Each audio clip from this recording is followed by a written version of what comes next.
Buenos días. Algún detallito con el micrófono, pero es un gusto verles a los que nos acompañan de la ciudad de Guajuapan, Maresa, Ángel, Don Palemón. Iba a decir la pequeña, pero el pequeño soy yo. Si la pusieran junto a mí, aquí abajo del estrado, ya está a mi altura, así que bienvenida, hija. ¿Cómo me dijiste que se dice en alemán bienvenido? Un gusto que Ami nuevamente está en casa. Bienvenida a casa, hija. Bienvenida a casa. Qué gusto. Los que nos visitan de Pino Suárez, de Tlacotepec. Qué gusto. Los que nos visitan de la hermana República del Infonavit. Qué gusto. Y a todos ustedes, don Sotero, qué gusto verle. Qué gusto que hoy Dios dio la oportunidad que esté con nosotros. Y a todos los demás, de verdad, qué gusto que nos acompañen, que estén con nosotros. Y sobre todo en este texto de la Escritura este texto de la Escritura que nos está tocando estar estudiando en el Evangelio de Juan. Qué gusto, Esther, qué gusto que nos acompañan también. El título de la enseñanza de hoy es El Maestro ha venido. El Maestro ha venido. Ese es el título. Pareciera algo tan ordinario, pareciera tan ordinario hablar que el Señor Jesucristo ha venido, pero no lo es así.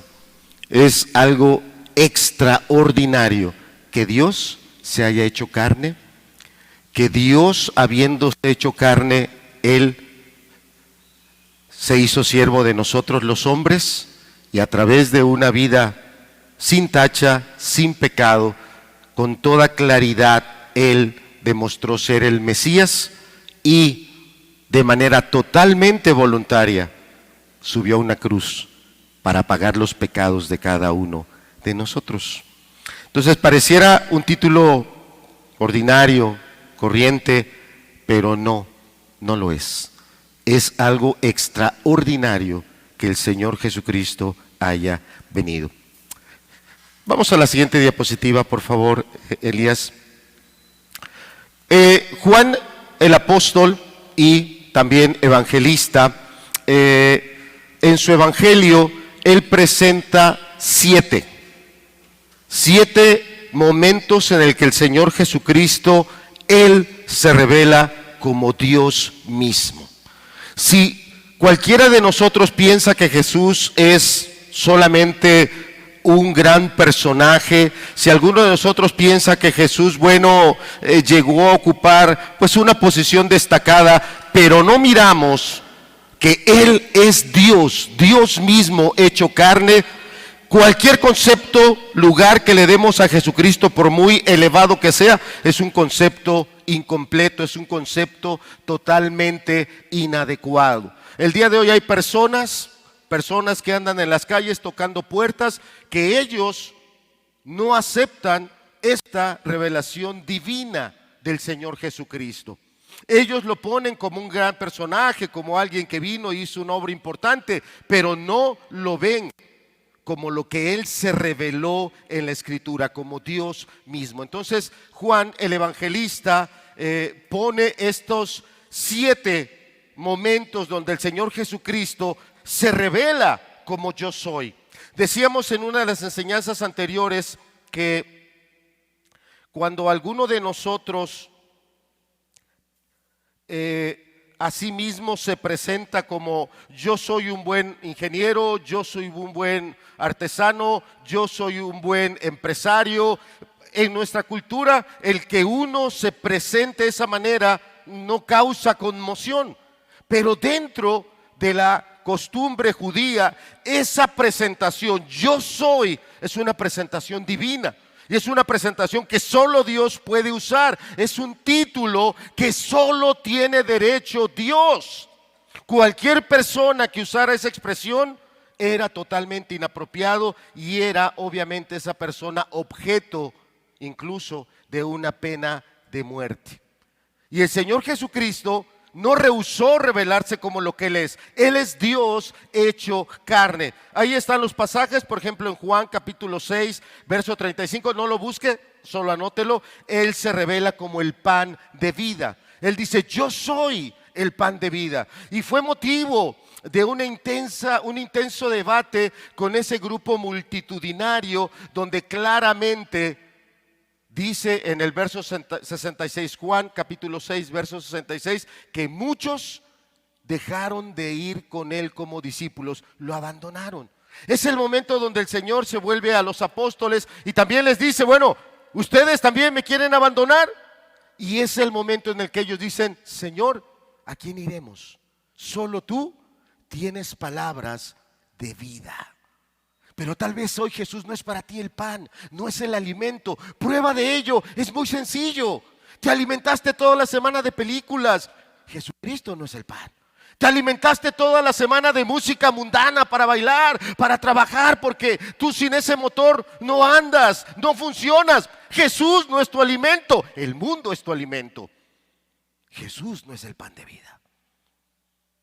Si toda la semana te la has pasado sin realmente ir a la palabra de Dios y alimentarte de Él, Él no es el pan. Él no es el pan. Después, más adelante, cuando se estaba celebrando la fiesta de los tabernáculos, Jesús se presenta y dice, yo soy la luz del mundo. Capítulo 8, verso 12. Pero no es el que te da alegría. Tal vez para algunos de los presentes les da más alegría ver a ese novio, a esa novia, a ese enamorado, a esa enamorada, a esa persona. Tal vez para algunos le da más alegría cuando termina el día de la jornada y van y revisan ahí en las ventas y wow, las ventas fueron espectaculares, ¿no? ¡Qué cantidad! Hoy vendí el triple, hoy mi negocio va para arriba. Esa es tu luz, pero tu luz no es caminar bajo los mandamientos del Señor. Tu luz no es andar en obediencia a las leyes y mandamientos que Él ha dejado. Esa no es tu luz. Entonces, claramente no eres alguien que sabes apreciar a qué ha venido el Mesías. Después, un capítulo que hace poco dejamos, el capítulo 10 del Evangelio de Juan, Él se revela como esa puerta. Yo soy la puerta de las ovejas. Y aquí ya es un mensaje muy fuerte, porque está hablando que si yo no me identifico como oveja, porque yo no he pasado de la muerte espiritual, de estar atrapado en el egoísmo y en el pecado, si yo no he pasado de esa muerte a esa vida a través de Jesús, no soy su oveja. Y es claro que algunos de los que están aquí no quieren ser su oveja. Vienes a fuerza, participas tal vez de una reunión familiar allá, obligado, pero tú no eres su oveja. Y Jesús se identificó, yo soy la puerta. Mis ovejas oyen mi voz. ¿Y qué dice que hacen sus ovejas? Lo siguen. Pero tal vez tú has seguido tu pecado, tu egoísmo, aunque has pagado un precio muy alto. Las consecuencias de tu pecado al día de hoy te han pasado una factura muy alta. Pero sigues en ese camino. A pesar de que Él te habla o te ha hablado, tú no has querido. Estamos hablando de expresiones claras, no hechas aquí en secreto a unas cuantas personas. Jesús no lo dijo bajito, nada más a los que le eran afines a Él, ahí a los 12. Bueno, a ustedes sí se los digo, lo dijo a multitudes. Y en cada uno de esos pasajes podemos ver cómo fue creciendo el desprecio. Primero, en el capítulo 6 simplemente lo abandonaron, lo dejaron. ¿Quién va a oír esa palabra? Y por multitudes lo abandonaron. Pero conforme vamos avanzando en los capítulos, ya no se trataba de abandonarlo, lo querían matar. Y eso es lo que hay en el corazón de algunos. Quieres acabar con la fe cristiana, quieres acabar con todo lo que sea piedad.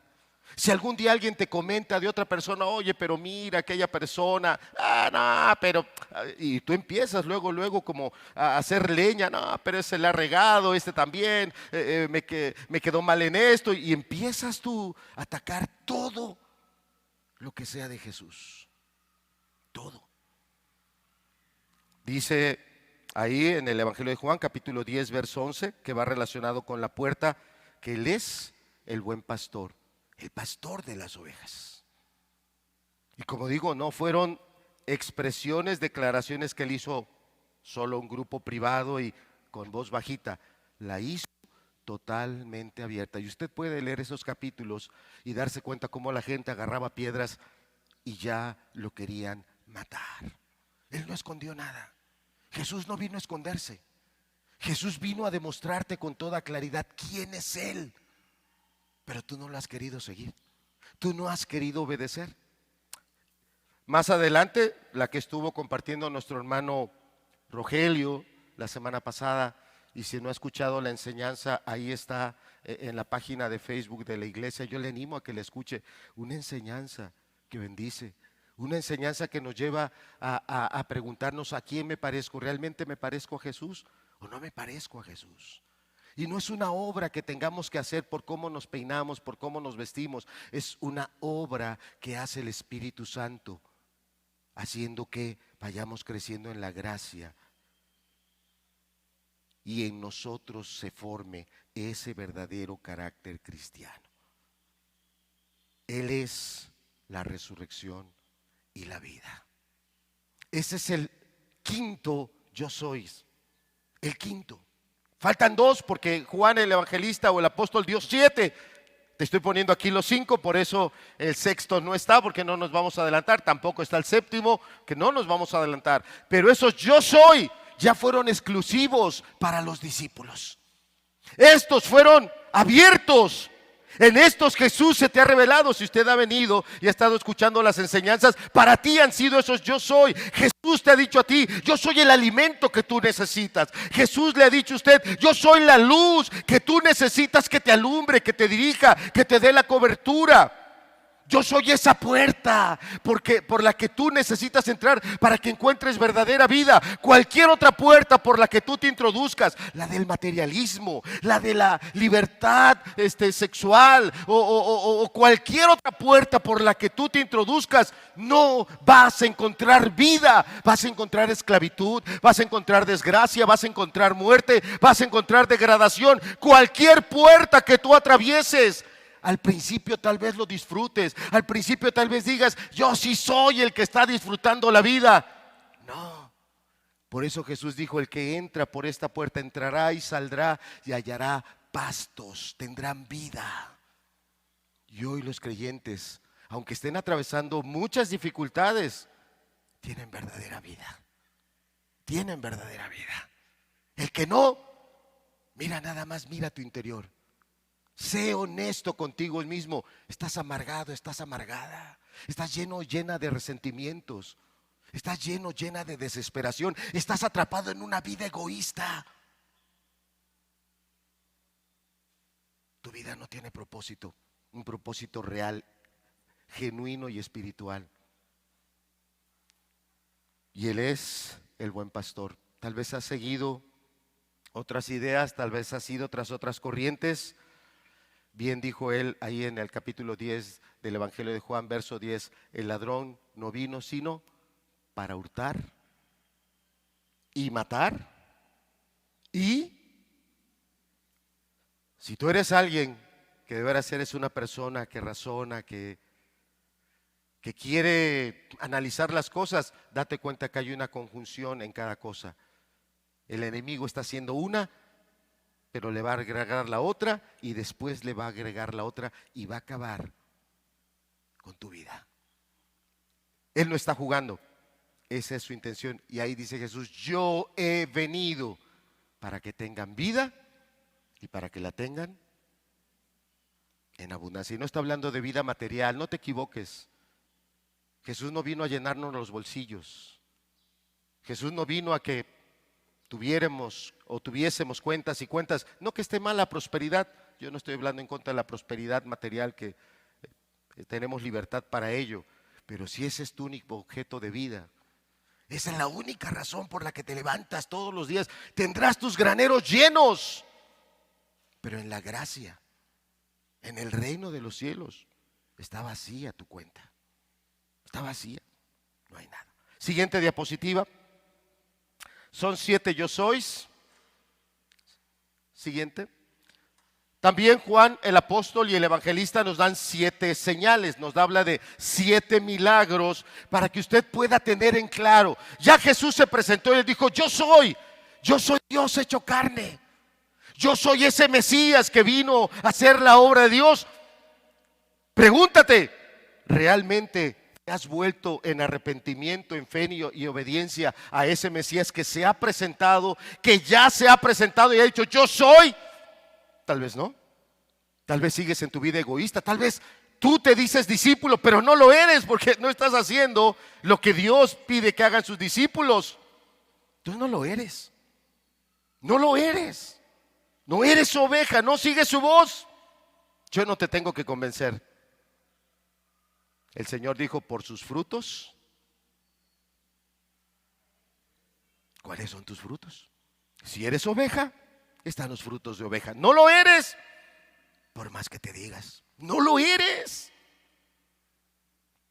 Y si a esas 7 o cuando menos 5 declaraciones donde Jesús se ha presentado como el Mesías, tú no te has vuelto en arrepentimiento, ¿qué puedes decir de las señales? Milagros que nadie más puede hacer. En todo el Evangelio Juan presenta 7, y estamos llegando al 7º, que es de todos los milagros, es el mayor. Si no creíste en él por el primero, convirtió el agua en vino. No creíste en él por el segundo, con su pura palabra a la distancia sanó al hijo de un siervo del rey. No, eso tampoco te convenció. No creíste en él en el tercero. Sanó un paralítico que la escritura dice ahí en el capítulo 5 de Juan que ¿cuántos años llevaba paralítico? Casi 40, ¿no? 40 años. ¡Qué milagro! No te convence. No te convence que Él es el Todopoderoso. Pasemos al siguiente. Le dio de comer a 5,000. A 5,000. A 5,000 le dio de comer. Eso tampoco te convence. Pasemos al siguiente. Caminó sobre las aguas para llegar hasta donde estaban sus discípulos, atravesando una dificultad, enfrentando una situación que los sobrepasaba. El Señor camina sobre las aguas. Estamos ya en el 5º milagro. El 6º que se nos comparte en el capítulo 9 del Evangelio de Juan: un ciego de nacimiento es sanado. Un milagro impresionante. Pero al ciego lo corrieron de la sinagoga. A Jesús lo despreciaron y lo querían matar.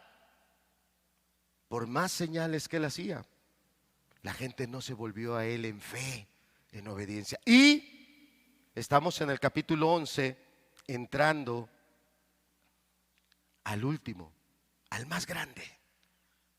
Qué interesante la explicación que nos compartía la semana pasada nuestro hermano Rogelio, cuando nos ponía un poquito en ese contexto de esas creencias, de esa cultura hebrea, de esa cultura judía, y donde en la creencia de ellos, en las ideas que tenían, porque obviamente no es algo que esté en la palabra, no está en la escritura, eran ideas que ellos tenían, es que hasta después de 3 días a la persona se le podía considerar genuinamente muerta, porque antes de 3 días esa persona podía volver a la vida.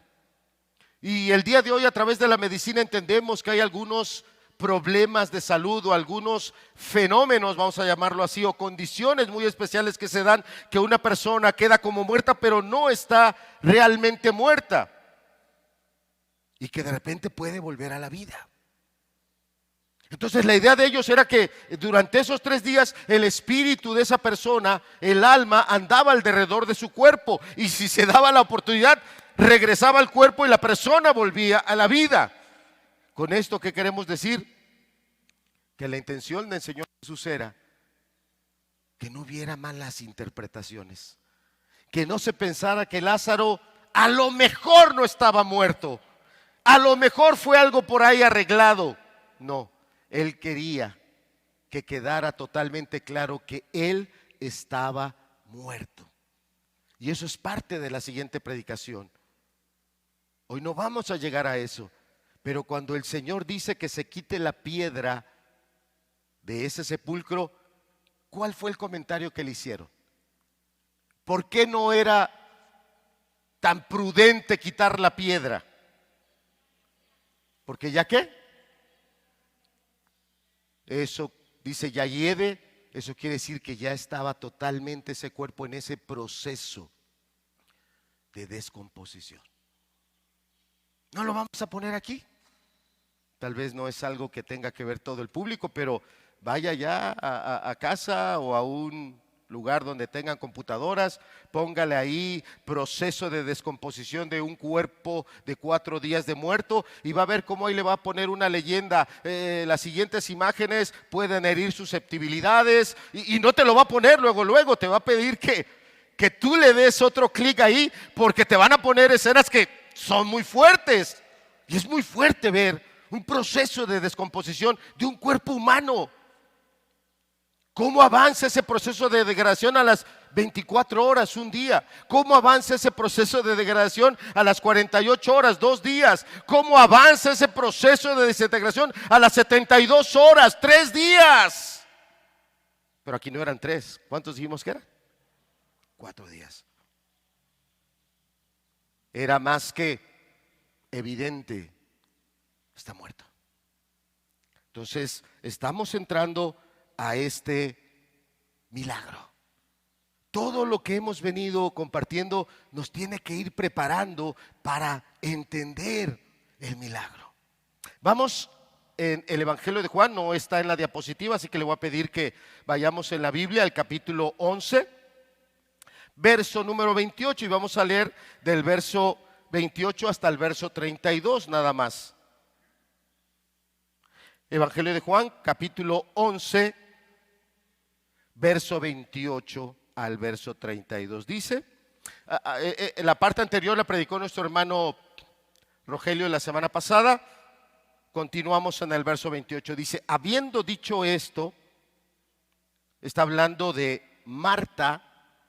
Marta salió y tuvo una plática con el Señor Jesucristo, y aquí continúa y dice el verso 28, habiendo dicho esto, fue y llamó a María, su hermana, diciéndole en secreto, el maestro está aquí. ¿Y qué dice? Y te llama. Ella, cuando lo oyó, se levantó de prisa y vino a él. Verso 30. Jesús todavía no había entrado en la aldea, sino que estaba en el lugar donde Marta le había encontrado. 31. Entonces los judíos que estaban en casa con ella y la consolaban, cuando vieron que María se había levantado de prisa y había salido, la siguieron diciendo, es decir, ellos pensaban que la causa por la cual María se levantó de manera tan violenta, de manera tan apurada y sale, pensaron que era lo siguiente. Dice, va al sepulcro a llorar allí. Verso 32, hasta ahí vamos a llegar. Dice, María, cuando llegó a donde estaba Jesús, al verle, ¿qué hizo?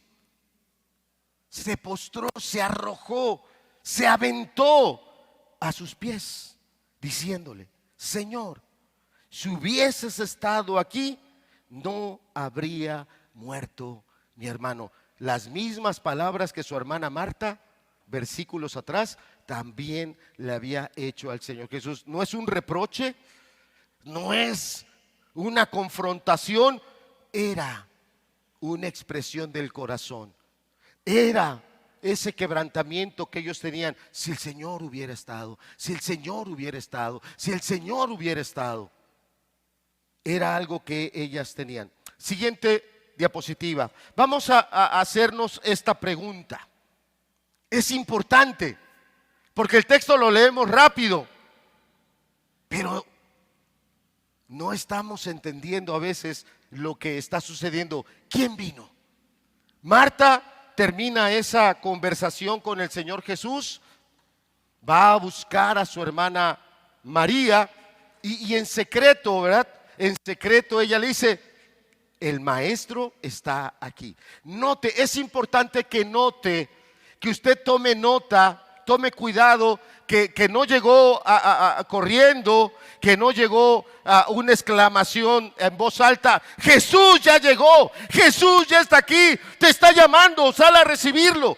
Esa no fue la expresión de Marta. La expresión de Marta fue con mucha sobriedad. Tenemos que entender que era un momento de mucho quebranto, de mucho dolor. Llevaban 4 días en esa constricción de espíritu, en ese llanto, tanto Marta como María. Marta acaba de platicar con el Señor Jesús y va a buscar a su hermana, haciendo en verdad un ejercicio muy fuerte de sobriedad, de dominio propio, de prudencia. Se acerca con mucho cuidado a ella y de una manera que solo ella lo pudiera oír, que solo María lo pudiera entender. Le pasa el mensaje: el maestro está aquí. No usó el nombre Jesús. ¿Por qué? Porque es claro que en el capítulo anterior, desde el capítulo 10, ya la intención de los judíos era matar a Jesús. Estaban ya muy disgustados, no con los milagros. Con los milagros todo el mundo está contento. Si usted viene hoy enfermo y Jesús le hace un milagro, usted va a salir aquí contento, brincando de alegría. ¿Sabes dónde está el problema? El problema no está con los milagros de Jesús. El problema está en que Jesús no es un milagrero. Jesús no es el genio de la lámpara que vienes y le frotas y aparece y le truenas el dedo y le dices: cúmpleme mi deseo, arréglame esto, arregla el otro. No, Jesús no es el genio de la lámpara. Jesús no es el milagrero. Jesús es Dios. Jesús es el Señor. Y el Señor manda. Y es ahí donde está el problema. Las personas están muy alegres con los milagros, pero cuando el Señor te manda que dejes tu pecado, hay problema. Cuando el Señor te dice que eres una persona que estás en amargura, en avaricia, que estás en inmundicia sexual, que estás totalmente perdido en tu corrupción, ahí es donde está el problema. Y ahí es donde tú lo rechazas y lo repudias. Es que tú no me entiendes, es que tú no sabes por lo que yo paso, es que tú no conoces cuáles son mis situaciones. Fíjate a quién le estás diciendo eso. Le estás diciendo a Dios. Y Él es omnisciente, y eso quiere decir que Él todo lo sabe. No hay nada que tú le digas que Él no sepa. No hay nada que tú le enseñes y le digas: mira, ¿quieres saber por qué yo no soy esa oveja que tú quieres? ¿Quieres saber por qué yo no soy ese discípulo que debería de dar? Mira, te voy a enseñar, mira, aquí está la causa. ¿Se lo dices al que todo lo ve? Te estás equivocando. Entonces, cuando Marta le dice a María: el maestro ha venido, se lo dice usando una palabra que no estaba delatando que era Jesús, porque los judíos lo querían matar, no por los milagros, sino por todo lo que Él dijo. No estaban de acuerdo con su enseñanza. ¿Tú de qué lado estás? ¿Estás como Marta y María? ¿O estás como los judíos queriendo agarrar a pedradas a Jesús? ¿Quién vino? ¿Qué dice ahí el primer punto? ¿Quién vino? El que gobierna. Dios, el Señor Jesucristo, es soberano. Es soberano. Cuando los discípulos estaban en la barca y la barca estaba siendo sacudida por un oleaje brutal, ¿quién calmó las aguas? ¿Quién? ¿Quién las calmó? Y no en otro de los evangelios, uno de los discípulos se jaló los cabellos y dijo: ¿quién es este? ¿Quién es este?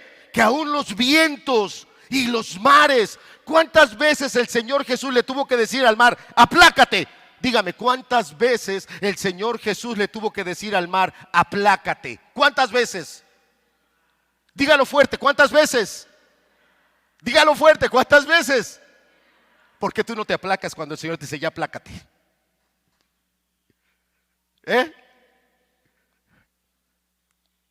¿Por qué si Jesús viene y me dice, mira tu corazón, mira tu pecado, mira tu maldad, aplácate, perdona eso? Te pegaron en una. ¿Qué dice el evangelio? ¿Pero qué dice tu evangelio? No, yo me he vuelto y órale, vente.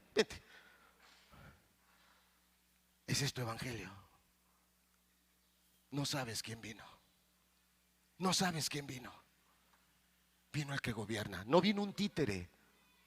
No vino alguien que es el juguete del que sea para que le truene los dedos y se ponga a hacer lo que uno quiere que haga. Vino el que gobierna. Cuando Marta va con María y le dice, el maestro ha venido, tú tienes que tener en claro quién es el que ha venido. No es tu juguete, no es tu burla, no es tu mago de la lámpara, no es tu milagrero que nada más le vas a tronar los dedos cuando tu vida está hundiéndose por consecuencia de tus pecados, por consecuencia de tu maldad. Y en ese momento tú a fuerza quieres que Él te libre de las consecuencias de lo que tú sembraste. Estamos casi a un mes de que se celebre la Semana Santa, ¿verdad? A lo mejor es otro año de burla para ti, porque es otro año de egoísmo en el que tú sigues en tu pecado, sigues en tu maldad, sigues en tu camino de perdición.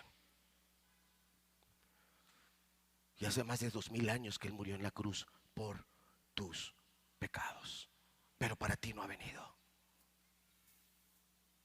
¿Quién ha venido? El que gobierna. Gobierna la naturaleza con su pura palabra. Calmó los vientos, calmó los mares. Y que gobierna en el mundo espiritual. Dígame, ¿qué espíritu inmundo se le resistió al Señor Jesucristo? ¿Qué espíritu inmundo se aferró a un cuerpo humano? Y por más que Jesús lo mandó que se fuera a esas regiones de oscuridad, ¿qué demonio, qué espíritu inmundo se agarró y le dijo, no, yo me quedo? Dígame, ¿cuántas veces el Señor Jesús tuvo que reprender a esos espíritus inmundos para que dejaran a la persona? Dígame, ¿cuántas veces? Dígalo fuerte, ¿cuántas veces? Dígalo, ¿cuántas veces? ¿Y por qué usted y yo no dejamos la inmundicia? Esa pornografía, esa mala música, esas malas relaciones, esas malas personas, que es totalmente inmundo. Y el Señor te ha hablado y dice en su palabra, sed santos, porque vuestro Padre que está en los cielos es santo. Esa inmundicia que sale por la boca, esa forma tan obscena de hablar, de decirle a los demás, de insultarlos. No sabes quién ha venido.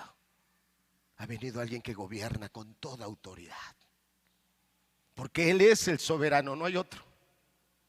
Pero obligarte, no.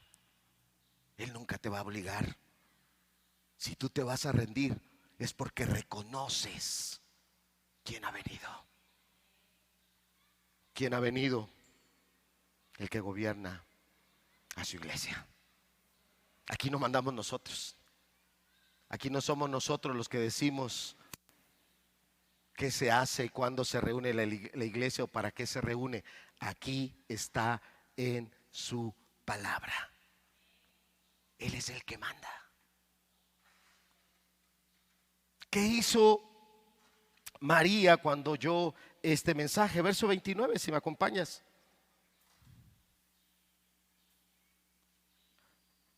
Capítulo 11, verso 29. Si nos los pones ahí en la pantalla también nos ayudaría Elías. Dice que María, ella, cambiamos el pronombre por el nombre. Ahí está el pronombre ella, es María. María cuando lo oyó, cuando oyó que Jesús, que el maestro estaba ahí, ¿qué dice? Se levantó. En otras versiones refleja que fue de manera muy violenta. O sea, ¡wow! Pegó un salto. Inmediatamente, dice, se levantó y vino a Jesús. Esto es lo que hizo María.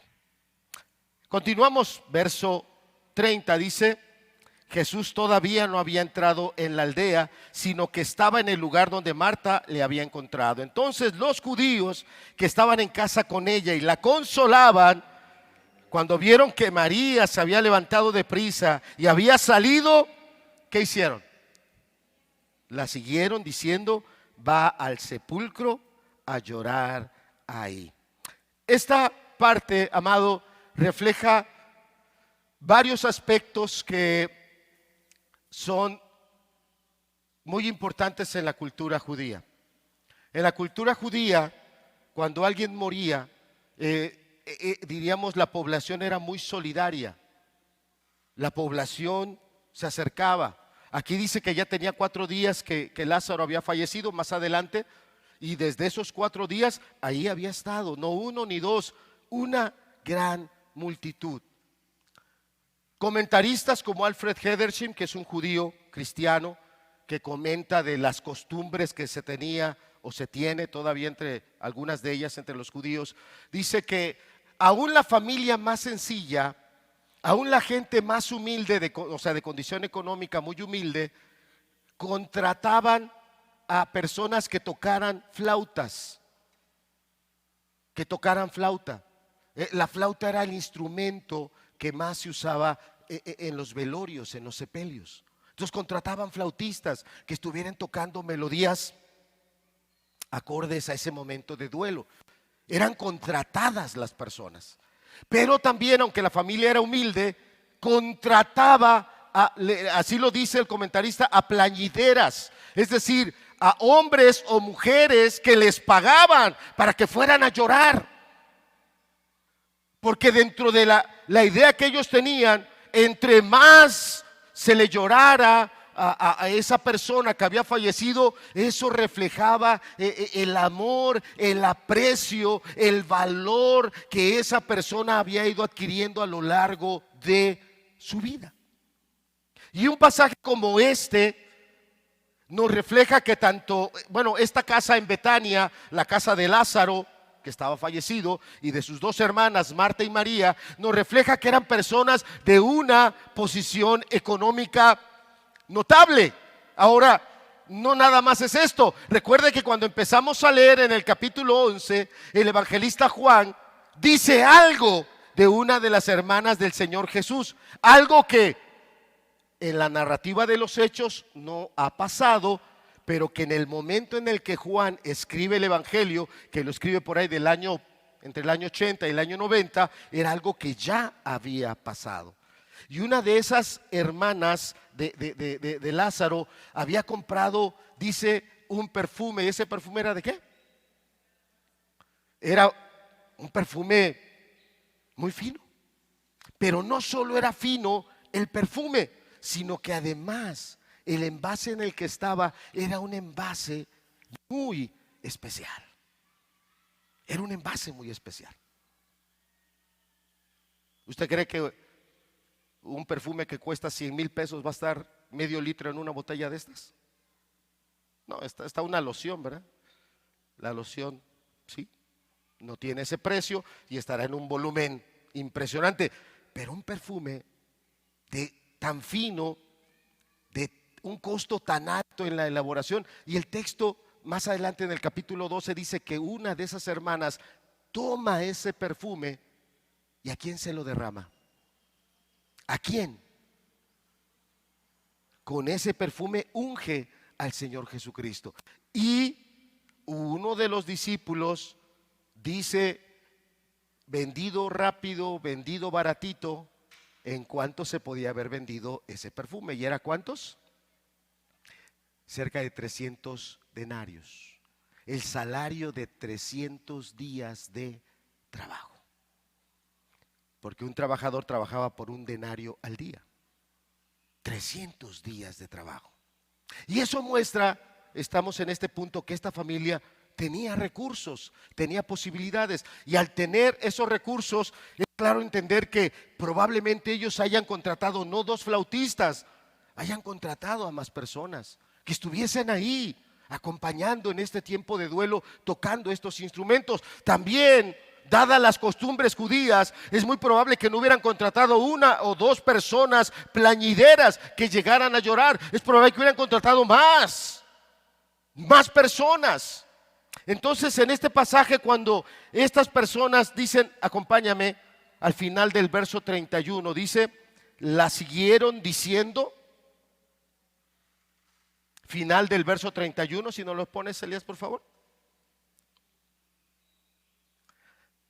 La parte final dice, la siguieron diciendo, va. ¿No se puede? Bueno, no se puede. Entonces en su Biblia sí se puede. Va al sepulcro a llorar allí. Esa palabra llorar en nuestra versión española así aparece, y más adelante vamos a llegar a otra donde dice que el Señor Jesucristo lloró, y para nosotros pareciera lo mismo. No, del griego son palabras muy distintas. La que está aquí, cuando estos hombres o esta multitud ve que María se levanta de golpe y arranca a correr, ellos inmediatamente pensaron, va al sepulcro, porque era parte de las costumbres. En ese momento de dolor, de duelo, de quebrantamiento, sobre todo las mujeres se levantaban, ellas eran las que iban al sepulcro, y ahí en el sepulcro lloraban, no nada más derramando lágrimas, no. La palabra griega da a entender que era a gritos vivos. ¡Ay! ¿Por qué? Te extraño. Y eran lamentos muy fuertes, pero no solo la familia inmediata, que era la doliente, era una forma de llanto multitudinario. Estos que estaban acompañando no llegaban y la abrazaban, ya tranquila, mira, vamos a estar contigo, te vamos a acompañar. No. Esa no era la forma de llevar consuelo. La forma de consuelo era, ella está gritando, está llorando a grito, yo me ponía aquí junto a ella, yo también gritaba, ¡ah, qué dolor! Era algo muy estruendoso. Era algo muy estruendoso. Tal vez algunos de nosotros no lo hemos pasado. Tal vez algunos de los que están aquí no han pasado por algo así. Pero tal vez otros de los que estamos aquí sí hemos pasado por momentos así, de mucho dolor.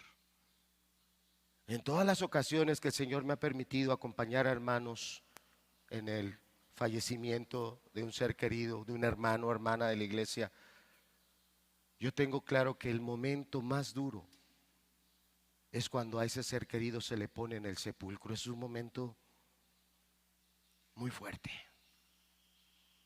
Muy fuerte. Algunos vamos preparados y llevamos un té amargo. Otros llevan alcohol. Cuando yo puedo me acerco con algún hermano o hermana, y como a veces se me invita a que comparta la palabra, pues yo tengo que apartarme para estar compartiendo la palabra, y yo le encargo a algún hermano o hermana, pégate ahí con la... No lo dejes. Y he visto cómo esos hermanos y hermanas lo agarran del brazo. Ahí están. Porque cuando llegue ese momento es muy fuerte. Yo sí he oído esas expresiones. Yo sí he oído esas exclamaciones de dolor, de duelo. No porque no tengan fe, no porque no creen en las cosas que Dios ha dejado escritas, sino porque de por sí la muerte es un gran enemigo. Y la muerte siempre hace mucho daño. Porque la palabra dice que la muerte es Satanás. ¿No me cree? Tendríamos que escudriñar la Escritura. Entonces, en esta parte de la predicación y en esta diapositiva, cuando estamos viendo a Jesús, tenemos que tener en claro esas costumbres. Tenemos que entender esos momentos tan fuertes. tan violentos. ¿Por qué? Porque la muerte es Satanás y la muerte es un enemigo. Vamos a leer en su Biblia, por favor, ahora a partir del verso número 33. Parece que está habiendo un problema con las pantallas, pero bueno, vamos a seguir con nuestra lectura. Dice el verso 33: Jesús entonces, al verla llorando, y a los judíos que la acompañaban, que dice también que, recuerda, no era que se les escurrían las lágrimas, eran aullidos, eran gritos de duelo, de dolor, de quebranto, no solo en el caso de María, de Marta, sino de la audiencia en general, o sea, de todos los que estaban ahí en este lugar. Entonces, verso 33, Jesús entonces, al verla llorando y a los judíos que la acompañaban también llorando, ¿qué dice nuestra versión española? Dice la Reina Valera 60. ¿Qué hizo el Señor Jesucristo? Se estremeció en espíritu y se conmovió. Esta es la traducción que le han dado y se puede traducir así la palabra, pero ese se estremeció no está siendo lo más literal de lo que está pasando adentro del Señor Jesucristo. Acompáñame rápido a revisar unos pasajes. Vamos al Evangelio de Mateo capítulo 9 para que podamos ver otros lugares donde se usa la misma palabra. La palabra que aquí se tradujo se estremeció.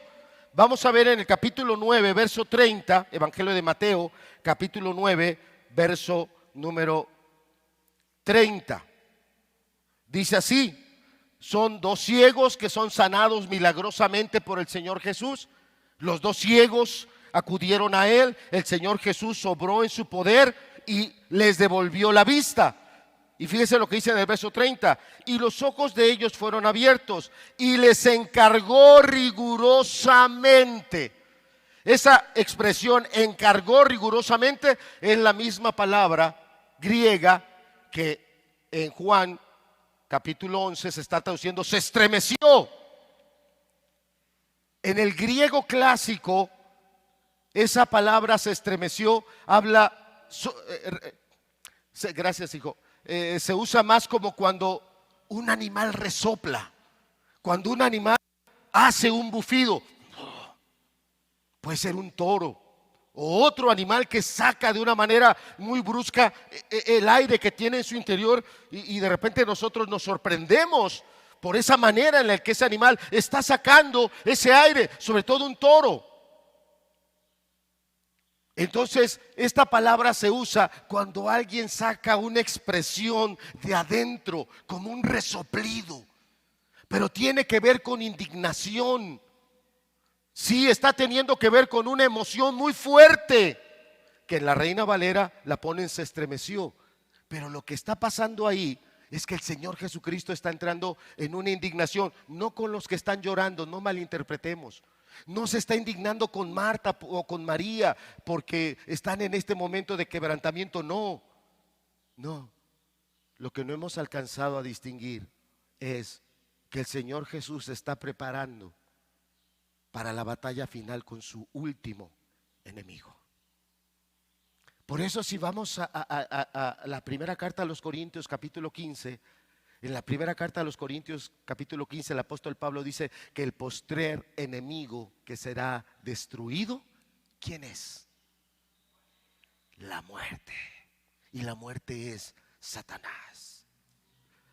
Esta reacción del Señor Jesucristo no fue contra las mujeres, no fue contra ese momento de dolor, fue contra su enemigo, la muerte, que trae tanto dolor, que trae tanta desesperanza. Había personas ahí que estaban llorando con sinceridad, pero había otras que lloraban porque les pagaban. Había otras que nada más fueron por estar ahí. Y eso nos tiene que decir mucho a cada uno de nosotros, porque el día de hoy, si usted se entera que un familiar de un hermano o un familiar de alguien a quien tú conoces falleció, pero no es tu familiar, tú no lo consideras como algo importante. No, está lejos. No, ¿cómo nos regresamos? No, mañana tenemos que hacer esto, mañana tenemos que hacer el otro. Y tú no entiendes a qué fuimos llamados como discípulos de Jesús. Fuimos llamados para traer a Jesús, para llevar consuelo, para dar fortaleza a los que están en un momento de quebranto. Y si no me cree, lea el capítulo 2 de la carta del apóstol Pablo a los Filipenses. Si algún consuelo de amor, si algún afecto entrañable, si alguna misericordia, completad mi gozo sintiendo una misma cosa. Y ahí nos ponen de ejemplo a Jesús en el capítulo 2. Armémonos del mismo pensamiento, pues nuestro Señor Jesús, siendo idéntico a Dios, no se aferró a su gloria, sino que kenosis. No la usó. No, pero yo no dejo mi gloria, es que mañana tengo que trabajar. No, pero yo no dejo mis intereses, no, es que yo mañana tengo muchas cosas que hacer. Y no es mentira, las tienes que hacer. Pero hay un llamado que es más importante por parte del Señor. Y es que lleves consuelo.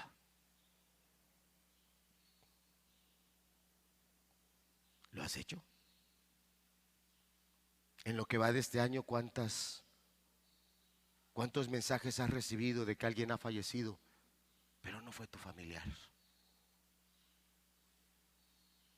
Fue el de tu hermano, un pariente del hermano de la iglesia.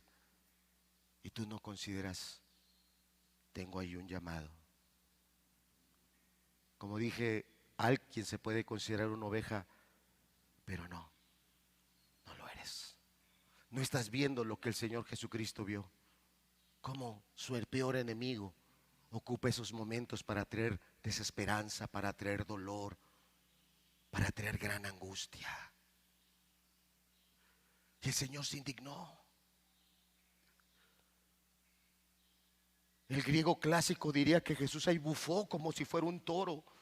No, porque estaba molesto con María, que estaba arrojada a sus pies en un llanto después de que le dijo, es que si tú hubieras estado aquí, mi hermano no hubiera muerto. Y después se quebrantó en llanto. Y el Señor Jesús no estaba indignado con ella, estaba indignado con el enemigo, con Satanás. Y la Escritura dice claramente que Jesús vino a deshacer las obras. Y tú eres su discípulo, pero no quieres ir a deshacer esas obras. Tú eres su embajador, porque así lo dice la palabra. Somos embajadores en nombre de Cristo. Reconciliemos a los hombres con el Señor. Pero no quieres desvelarte un día. No quieres hacer el esfuerzo. No estás viendo lo que el Señor ve. No lo estás viendo. Acompáñame, ahí está. Verso 33, Jesús entonces, ¿qué dice que hizo? Al verla en ese quebrantamiento, al verla llorando, y a los judíos que la acompañaban también llorando, se estremeció en espíritu, se conmovió. Vimos un pasaje ahí en Mateo 9, damos ahora a Marcos, capítulo 1. Marcos 1, verso 43, para que veas la misma palabra, embriomai, es la palabra griega. Ahí la Reina Valera la traduce, se conmovió, pero veamos en otros pasajes que son los únicos pasajes donde se ocupa en el verso 43, Marcos 1, verso 43. Aquí Jesús sana a un leproso, que el leproso viene corriendo a él, se postra, se tira a sus pies y le dice, maestro, si quieres, puedes limpiarme. Dice en el 43, una vez que lo hubo sanado, entonces le encargó, ¿qué cosa? Rigurosamente que no fuera y divulgara el milagro. ¿Cuánto tenemos que ir con humildad a la Escritura y entender? Él es el Señor, Él es el Todopoderoso. Sí, sí lo es. Hace milagros, sí, sí los hace. Pero no quiere que vivamos bajo la luz de esos milagros. Quiere que vivamos en agradecimiento porque Él murió en la cruz por nuestros pecados. Quiere que vivamos en fidelidad a su palabra. Es Marcos 1:43. Encargó rigurosamente. Un resoplido.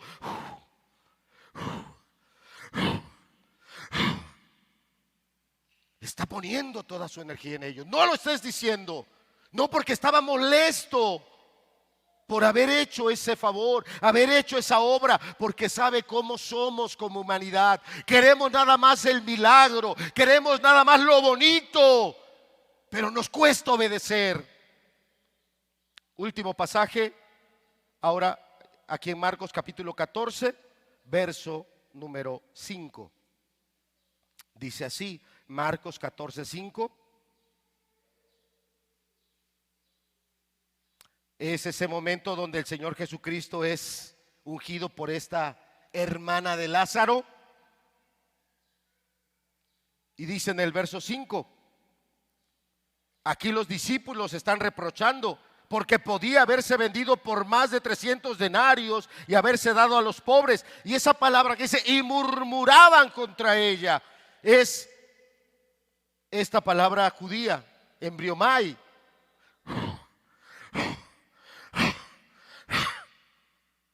Cuando alguien está incómodo con algo y se voltea con el otro, ¿para qué hizo eso? Y lo dice como un bramido, lo dice como un bufido. Está expresando con mucho sentimiento lo que está atravesando. Pero en este pasaje del Señor Jesús es porque Él se está preparando para enfrentar a su principal adversario, el diablo, la muerte, el pecado. Y no es cualquier adversario. Un adversario que se atrevió a tentarlo, y no una vez. Un adversario que continuamente estuvo trabajando para hacerlo caer, y no una vez. Y un adversario que también estuvo luchando con los discípulos, y algunos en algún momento los influenció para que trataran de desviar a Jesucristo, y a otro no solo lo estuvo seduciendo, sino claramente la palabra dice que Satanás mismo entró en ese discípulo. Qué brutal. Qué brutal que la palabra que nos habla de un adversario tan tremendo que solo vino a destruirnos, nosotros lo tomamos a juego. Qué terrible que viendo cómo ese adversario es enemigo de la vida, porque Jesús es la vida. Yo he venido a daros vida y Él ha venido a darnos muerte. Muchos corren y lo abrazan en la música, en la inmoralidad, en toda la degradación que hay. Muchos están seriamente aferrados a ese ser malvado y depravado. Y a Jesús lo desprecian. Muchos no lo ven como el gran adversario, cuando el Señor Jesucristo en su palabra nos muestra que es un adversario de consideración. El apóstol Pablo, siendo un fiel discípulo del Señor, dijo: no ignores a ese adversario. No te dejes engañar, porque puede venir como un ángel de luz, pero realmente es como una bestia que está buscando. ¿A quién qué? ¿A quién se traga?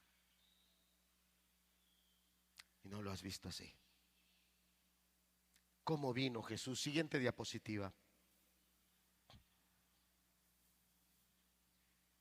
¿Cómo vino Jesús? Ya vimos quién vino, cómo vino. Sabemos que Él es Dios. Claramente lo hemos identificado a través de esas partes donde Juan nos lo presenta, y el Señor mismo se presentó: yo soy el pan de vida. O sea, usó un título divino. Yo soy la luz del mundo, usó un título divino. 7 veces Él se reveló a sí mismo como lo que Él es Dios. Pero ¿cómo vino? Vino como hombre. Vino como hombre. ¿Sabe cómo los griegos concebían a sus dioses? ¿Saben qué particularidad decían los griegos acerca de sus dioses? Que eran apáticos. Y ellos usaban esa palabra dando a entender que eran ajenos a toda emoción. Que esos dioses en los que ellos creyeron y bajo esa luz vivieron, o sombra más que luz, decían que eran apáticos, eran ajenos a todo envolvimiento sentimental, que si ellos se dejaban influenciar por alguna emoción, por algún sentimiento, perderían su facultad divina. Y este capítulo tiene uno de los versículos más cortos de la Biblia.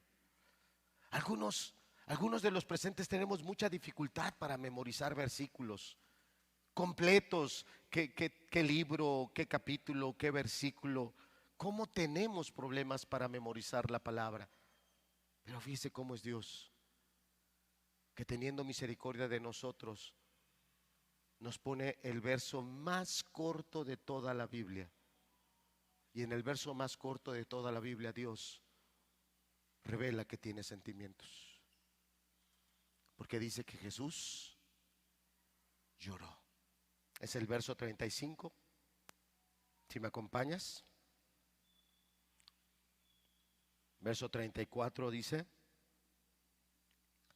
y dijo, pregunta Jesús, ¿dónde le pusisteis?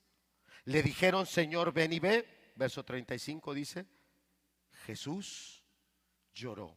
La palabra que se usa aquí para llorar no es la anterior, ese llorar a gritos, ese llorar a lamentos así escandalosos. No, la palabra que se usa para aquí es un derramar de lágrimas, en silencio, con sobriedad, pero con sentimiento.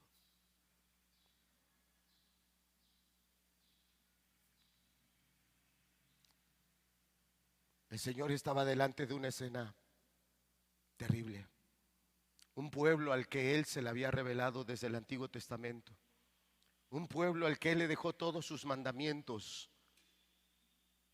Y ellos los habían hecho a un lado y hoy vivían por sus tradiciones, por sus costumbres, por ideas que se les habían metido, que el espíritu andaba ahí alrededor del cuerpo 3 días. Ideas totalmente equivocadas.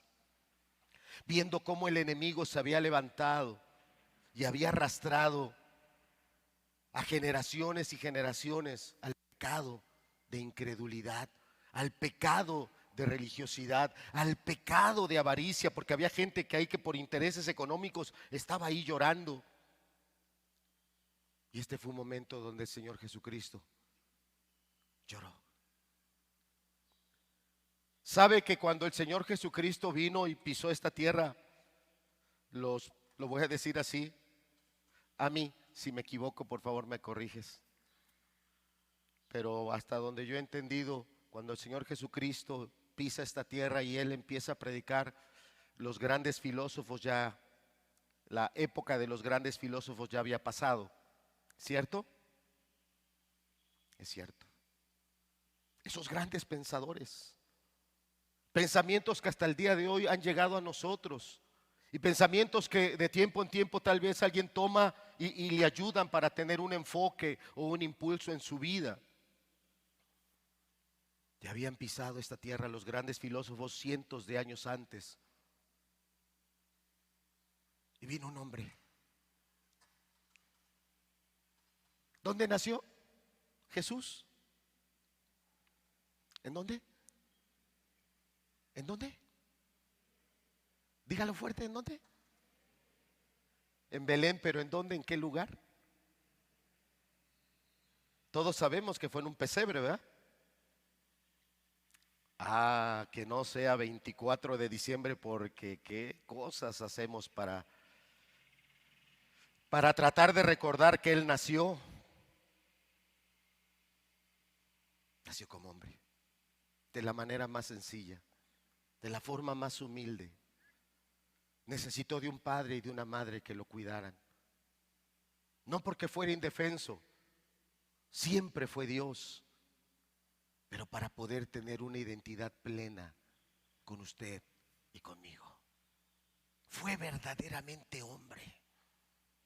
Él no se limitó para expresar esa humanidad cuando estaba cansado y se dormía, cuando tenía hambre y mandaba que buscaran comida, como ahí en el capítulo 4 del Evangelio de Juan, o acá, cuando él está afectado emocionalmente, no por ver esa actitud, sino por saber que él mismo había tomado una responsabilidad: redimirnos, liberarnos, traernos la salvación. Y estaba profundamente conmovido.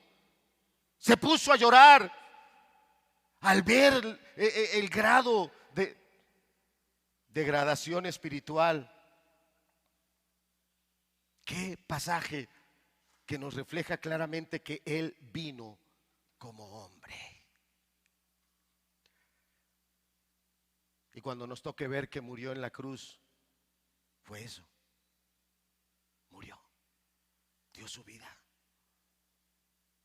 Para eso vino. Pero nosotros no queremos darle nuestra vida. Queremos seguir en nuestros planes. Él que venga cuando lo necesita. Después, que Él siga su camino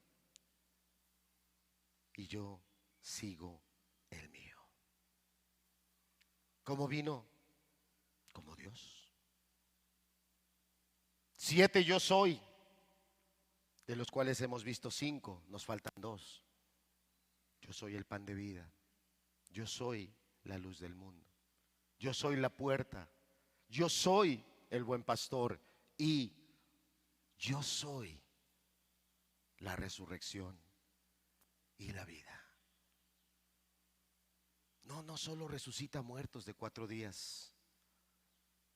Puede resucitar muertos que tienes 20, 30 años, 40, 50, pero tiene mucho que moriste a la vida espiritual. Tiene mucho que tu matrimonio quedó sepultado y enterrado. Tiene mucho que tu juventud ha quedado atrapada en toneladas y toneladas de inmundicia. Solo Él es la resurrección. Solo Él es la vida. No hay nadie más. No hay nadie más. Ponnos la siguiente diapositiva, es lo que estábamos diciendo. Yo soy el pan de vida. Yo soy la luz del mundo. Pero pregúntate, ¿de veras es el pan que te alimenta? ¿De veras es la luz bajo la cual tú te alumbras y caminas? Es la puerta por la que tú quieres salir de tu hogar y bajo esa puerta o esa autoridad de Él vivir ese día de trabajo, vivir ese día de escuela, vivir ese día de actividades. ¿De veras es la puerta? ¿De veras es tu buen pastor? ¿Estás oyendo su voz? ¿Estás obedeciendo a sus mandamientos? Todos necesitamos que Él nos dé nueva vida. Aunque seas un creyente que estás caminando en la gracia, la palabra dice que no nos conformemos a este siglo, sino que presentemos nuestros cuerpos en un sacrificio santo, vivo, agradable a Dios, que es nuestro culto racional, y que por medio de la renovación de nuestro entendimiento seamos transformados. El apóstol Pablo dice en la carta a los Colosenses capítulo 3: si pues habéis resucitado con Cristo, que pongamos la mira en las cosas de arriba. Y solo puede ser a través de Él. Terminamos. Vamos a terminar la enseñanza. Siguiente diapositiva, por favor. Iba a decir última, pero no me faltan más. ¿Cuándo vino? ¿Cuándo vino Jesús? En este pasaje tuvimos estas 3 preguntas. Viene Marta y le dice a María: el maestro ha venido. Y la pregunta fue: ¿quién ha venido? Alguien que tiene toda la autoridad. Alguien que no es mi sirviente, alguien que no es el mago de la lámpara, que nada más cuando la froto va a aparecer. Él es el amo absoluto de todo. Y yo debo de tener en claro quién ha venido. ¿Quién ha venido? ¿Cómo vino? Tengo que tener en claro que vino como hombre y como hombre fue empático, tuvo esa expresión de sentimientos para que yo tenga esa confianza de acercarme a Él y confiar en Él. Por eso el escritor de Hebreos capítulo 4 dice: acerquémonos pues. ¿Por qué puedo tener confianza? Porque Él es de carne y hueso como yo. Él fue hombre como yo. Usted dirá: sí, pero fue Dios. Sí, es Dios, pero era de carne y hueso como tú. Y siendo de carne y hueso, con la gracia de Dios, con la llenura del Espíritu, venció todo pecado y toda tentación. No la venció porque era Dios, la venció porque fue obediente, la venció porque se tomó de la palabra, venció la tentación porque se llenó del Espíritu. Y es lo mismo que tenemos que hacer nosotros. Como vino, como hombre, como Dios, a reconciliarnos con Dios, a darnos vida verdadera. Y la última parte, ¿cuándo vino? Dice, lo voy a leer yo, dice acá en el verso 36 y 37. Dijeron entonces los judíos: mirad cómo le amaba. Y algunos de ellos dijeron: ¿no podía este que abrió los ojos al ciego haber hecho también que Lázaro no muriera? Ante esa expresión en la que el Señor Jesús, de manera callada, de manera sobria, está llorando y están cayendo esas lágrimas, la gente no lo pasó desapercibido. Dijo: mirad, mirad cómo lo amaba. Y vino la pregunta: ¿no podía Él haber hecho algo? Le estoy poniendo ahí, tal vez la letra es muy pequeña y no se alcance a leer, pero un cristiano de hace varios años llamado Christmas Evans, ese es su nombre, Christmas Evans, él, hablando de este pasaje de Lázaro, él hizo una ilustración. Y esa ilustración se aplica a cada uno de nosotros, porque cada uno de nosotros es Lázaro muerto en el sepulcro. Cada uno de nosotros es Lázaro.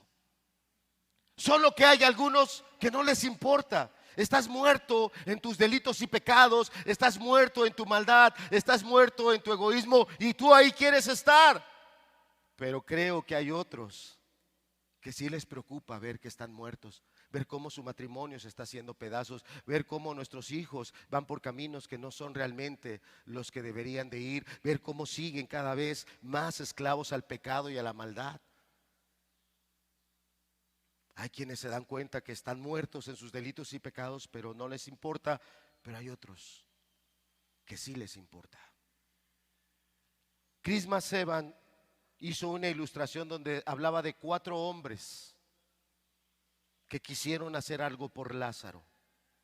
El primer hombre, como dice ahí en la diapositiva, desciende hasta la tumba. O sea, él dijo: descenderé allá adentro a la tumba, lo frotaré bien con la esponja de la habilidad natural.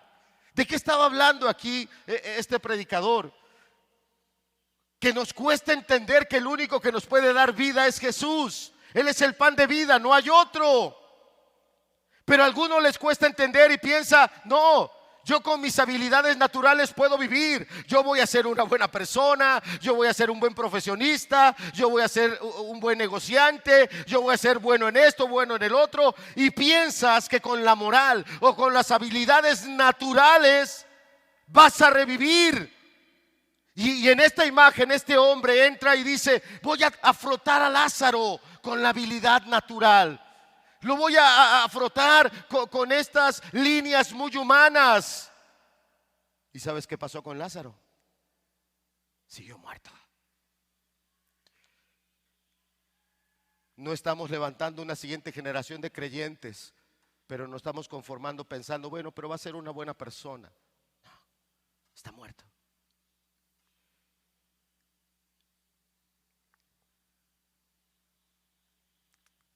Hace muchos años falleció mi papá.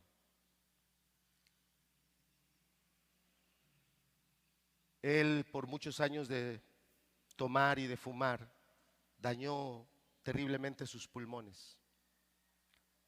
Recuerdo que en esos días Los fui a visitar y mi mamá me dijo que mi papá se estaba agitando mucho cuando salía a la calle, le faltaba oxígeno. En la empresa donde yo estaba me daban pases médicos, entonces él tenía seguro, pero uno piensa que el seguro a veces es muy lento en poder atender ciertas urgencias. Y fui y pedí un pase médico que era para mí, pero voy con mi papá, le digo, mira, yo te llevo, vamos. El doctor estaba aquí por la colonia La Sarabia y recuerdo muy bien que el doctor empezó a hacer la auscultación y puso ese aparatito, el estetoscopio aquí atrás y le dijo, respire profundo. Vi la cara del doctor así de alarma, lo pasó al otro pulmón, lo hizo, no terminó el chequeo, me dice, llévate a tu papá de urgencia, internalo inmediatamente. Está muy mal tu papá. Y yo volteé a ver a mi papá y era, perdón que lo diga así, era mi viejo de toda la vida. Y lo veía un poco agitado, pero ya antes había estado mal y se había recuperado y había salido. Era mi viejo de toda la vida. Lo llevamos aquí a la clínica 15, lo internaron, se fue deteriorando. Yo le avisé a mis hermanos, vinieron, porque no viven acá en la ciudad, solo una hermana, pero le avisé a los hermanos, vinieron. Nos estábamos preparando para fin de año, era 27, 28 de diciembre, mi papá partió el 29.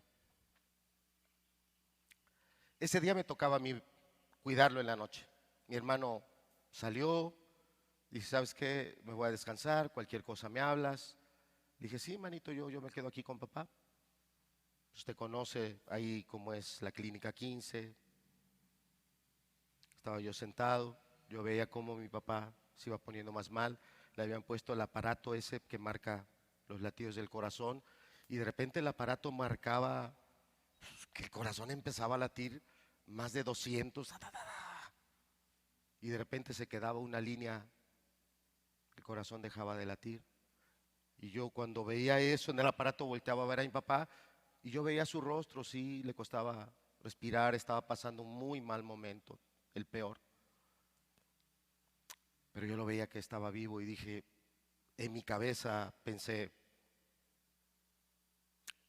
el aparato no me está diciendo lo que es porque mi papá ahí está.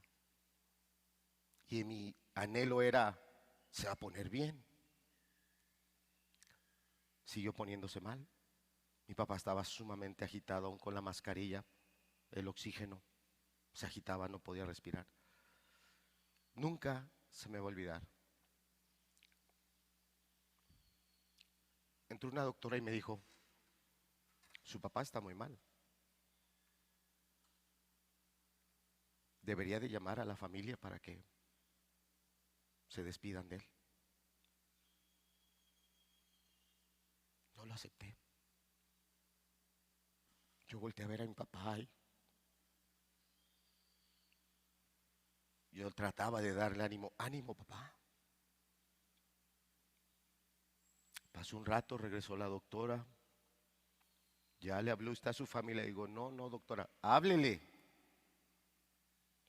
Ante esa insistencia salí, le llamé a mi hermano, a casa de mi mamá. Cuando ellos llegaron, mi papá ya había partido. Lo que empieza como una insuficiencia respiratoria termina como una insuficiencia cardíaca.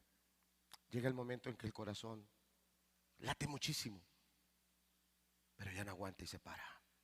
Vuelve a latir y se descontrola y late muy rápido y después se vuelve a parar hasta que el corazón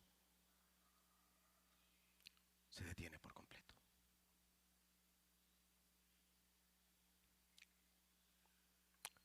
Mi papá murió en 1993.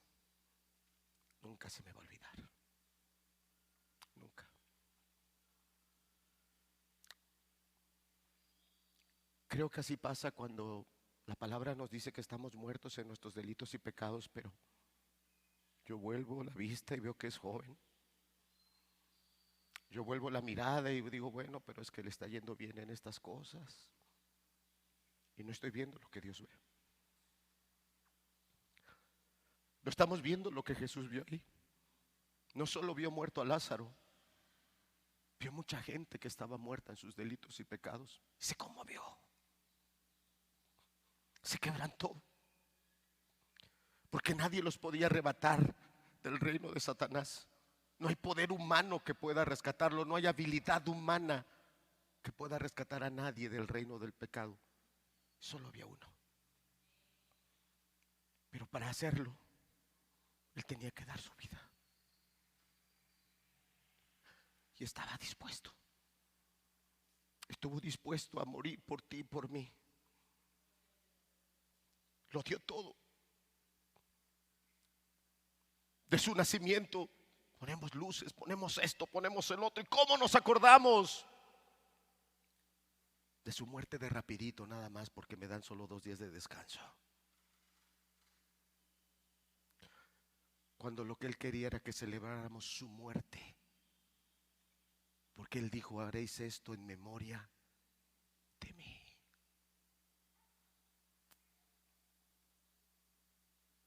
No hay habilidad humana, es lo que dice esa diapositiva. Tú puedes traerle música a una persona, Lázaro no va a vivir, va a seguir muerto. Tú puedes traerle leyes religiosas, Lázaro va a seguir muerto. Siguiente diapositiva, la última. Pero el último dijo: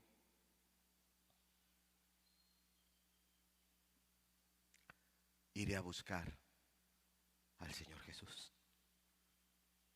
Solo Él puede hacer algo por Lázaro. ¿A dónde saldrás y buscarás la habilidad humana para tratar de revivir un muerto? No va a revivir. Tratar de darle normas religiosas, no va a vivir.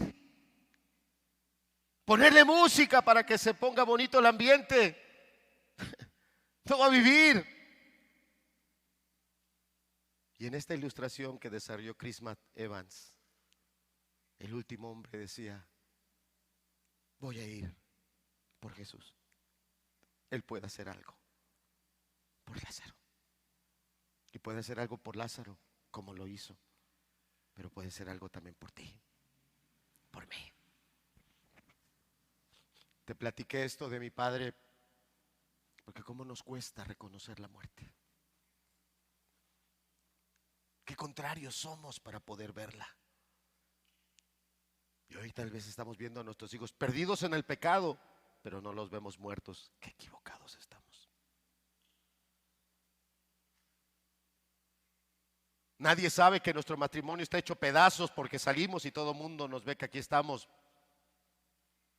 Qué engañados estamos.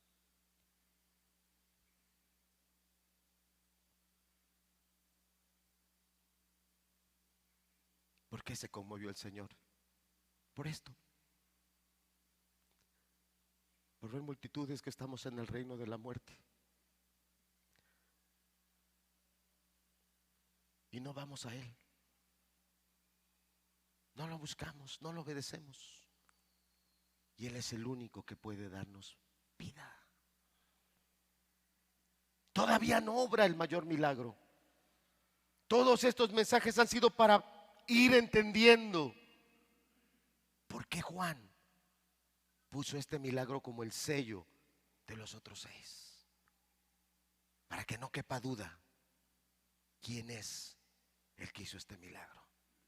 El Todopoderoso, el amo absoluto de todo. Y desde hace algunas semanas que empezamos a compartir, quería usar esta ilustración, pero Eli me ha convencido de que no me quiere ayudar. ¿Sabe cuál es la gran diferencia entre el grafito y el diamante?